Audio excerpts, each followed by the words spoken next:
And studies show that diverse teams actually bring better performance at the end They of the do, day. they do. But the one asterisk that I'll add to that is diverse teams that are inclusive bring better performance. Because there's also studies out there that have shown that just because you bring checkbox diversity, Yeah. gender, ethnicity, and things like that Yeah. to the table, but you don't create the context where people can contribute, you actually do more harm, because it's really in that discretionary effort, the people going above and beyond, is where you really start to see organizations innovate. You start to see organizations really solve challenges, because people feel like when they do show up and they're their authentic self and they can contribute their ideas, they're actually being enacted upon. And so the diverse teams coalesce with an inclusive culture really causes companies to thrive. Yeah.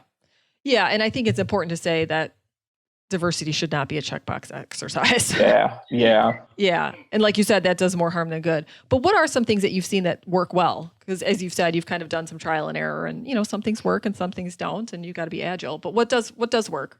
Yeah, I will say organizations that have figured out a way to include their top leaders, not just giving the thumbs up from a distance, but they are engaged, they've rolled up their sleeves, and they are a part of driving the various initiatives and the commitment that the organization has shown. In my opinion, it is the number one determinant to whether or not a company will be successful in being inclusive and being diverse, is how engaged your leadership is.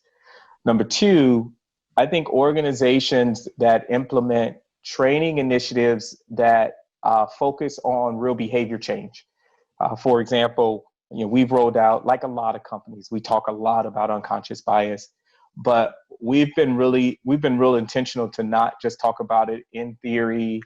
You attend a class, go through a little workshop, and then that's it. Yeah. We've spent a tremendous amount of time of making sure that it becomes a part of the new behaviors that we want to display. And we look for ways to interrupt it in the systems and the way we operate, because some systems reinforce bias.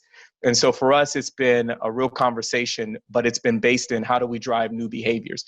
And so those two things, having real leadership involved, but then two, connecting your growth and development to real tangible, visible behaviors, is absolutely key, because driving, that's the only way you're really going to drive change.